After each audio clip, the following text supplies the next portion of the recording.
আসসালামু আলাইকুম, welcome back to my channel. হাজির হলাম একটি সুন্দর ডেজার্ট রেসিপি নিয়ে। সামনে রমজান আসছে। রমজানের ইফতারিতে কিংবা সেহরিতে অনেকে ডেজার্ট খেতে পছন্দ করেন। এরকম একটি ডেজার্ট হয়ে যেতে পারে রমজানের সঙ্গে। এছাড়া যারা ডেজার্ট লাভার আছেন তারাও এই ডেজার্টটি খুবই পছন্দ করবেন। আসুন এবার জেনে নিন রেসিপিটি কিভাবে করলাম। রেসিপিটি করার জন্য এখানে নিয়ে নিয়েছি একটি চাল কুমড়া। চাল কুমড়াটা একদম কচি হতে হবে। তো চাল কুমড়াটার যে কোনো অংশ দিয়ে হচ্ছে ডেজার্টটা করা যাবে। আমি কেটে মাঝখান থেকে যে অংশটা নিলাম এটা দিয়ে ডেজার্টটা তৈরি করব। এটাকে প্রথমে ছুলে নিলাম একটা গ্রেটার দিয়ে। এটার মধ্যে খেয়াল করতে হবে যে উপরের কোনো ধরনের সবুজ অংশ যেন একেবারেই না থাকে। সবটা খুব ভালো মতো ফেলে দিতে হবে। একদম সবুজ সবকিছু ফেলে আমি এটাকে 4 ভাগে ভাগ করে নিলাম। এখন মাঝখান থেকে যে বিচির অংশগুলো আছে বা নরম অংশটা আছে সেটাকে ফেলে দিতে হবে। সেই অংশগুলো ফেলে ভালো মতো পরিষ্কার করে নিচ্ছি আমি। সবগুলো ফেলার পর আমি একটা গ্রেটার নিয়ে নিলাম। এখন গ্রেটারের একদম যে চিকন ছোট অংশটা আছে সেটা এখন এখানে ইউজ করব। সেটা দিয়ে আমি চাল কুমড়াটাকে একদম মিহি করে গ্রেট করছি। চাল কুমড়াটা গ্রেট করে নিয়েছি আমি। এরপর এর মধ্যে এখন দিয়ে দিব, দেখেন কতটা মিহি হয়েছে।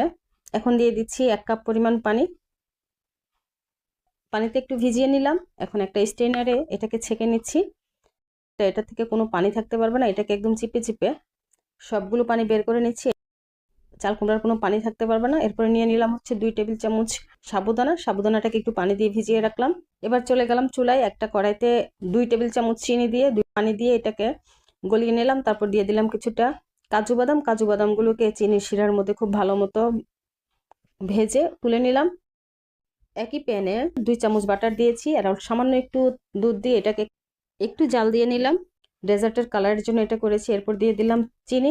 ডেজার্ট রান্না করতে যে চিনিটা লাগবে 1/4 কাপ চিনি দিয়েছি। সামান্য নেড়ে নিয়ে দিয়ে দিলাম গ্রেট করা সেই চাল কুমড়াটা। চাল কুমড়াটা দিয়ে একটু ভালো মতো নেড়ে নিলাম।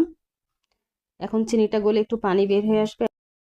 দেখেন কালারটা কেমন চমৎকার দেখা যাচ্ছে। এখন একদম পুরো জর্দা কালারের মতো চলে আসছে। তো এটা যখন ভালো মতো মিলানো হয়ে যাবে, যেহেতু চিনির সাথে যখন চাল কুমড়ার অংশটা মিশেছে পানি বের হয়ে আসছে, এটা কিন্তু অলরেডি সিদ্ধ হয়ে গেছে। অনেক ছোট করে গ্রেট করে যার কারণে সিদ্ধ হতে আর সময় লাগে না। এরপরে দিয়ে দিলাম সাবুদানাটা যেটা ভিজিয়ে রেখেছিলাম। সাবুদানাটাকে দিয়ে সামান্য নর্মাল পানি দিয়ে এটাকে আমি সিদ্ধ করে নিচ্ছি। সাবুদানাটা হাফ সিদ্ধ হয়ে যাওয়া পর্যন্ত সিদ্ধ করব। সাবুদানাটা আমার সিদ্ধ হয়ে আসছে, প্রায় হাফ সিদ্ধ হয়ে গিয়েছে। এখন আমি দিয়ে দিচ্ছি 1 কাপ তরল দুধ যেটা রেখেছিলাম আগে, সেই তরল দুধটা দিয়ে দিলাম। তরল দুধ দিয়ে ভালো মতো এখন এটাকে নেড়ে নেড়ে রান্না করব। সাবুদানাটা ফুল সিদ্ধ হওয়া পর্যন্ত রান্না করছি। সাবুদানাটা সিদ্ধ হয়ে যাওয়ার পর এখন আমি দিয়ে দিচ্ছি এর মধ্যে 2 টেবিল চামচ গুঁড়ো দুধ। গুঁড়ো দুধটাকে উপরে ছড়িয়ে দিয়েছি। এরপর এটাকে নেড়ে নেড়ে মিশিয়ে নেব। গুঁড়ো দুধটা একদম মিশে যাওয়া পর্যন্ত নাড়তে থাকবো। গুঁড়ো দুধটা আমার মিশে গিয়েছে। এখন এর পর্যায়ে দিয়ে দিচ্ছি আমি কনডেন্স মিল্ক।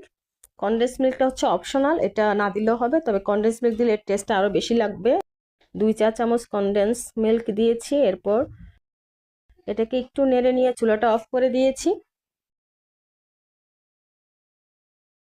দেখেন অলরেডি এই ডেজার্টের কালারটা কতটা চমৎকার এসেছে। এখন এটাকে আমি একটা পাত্রে ঢেলে নিচ্ছি। কাজু বাদামটা আমি চিনি শিরা দিয়ে ভেজে নিয়েছিলাম। বাদামটাকে এখন ক্রাশ করে নিচ্ছি। বাদামটা ক্রাশ করা হয়ে গিয়েছে। ডেজার্টটার উপরে আমি বাদামটাকে ছড়িয়ে দিলাম পরিবেশনের জন্য। এমন একটা ডেজার্ট হয়ে যাক আমাদের রমজানের সঙ্গী। ধন্যবাদ সবাইকে। খেতে অনেক অনেক সুস্বাদু ছিল। বাড়িতে সবাই ট্রাই করবেন, আশা করি অনেক ভালো লাগবে।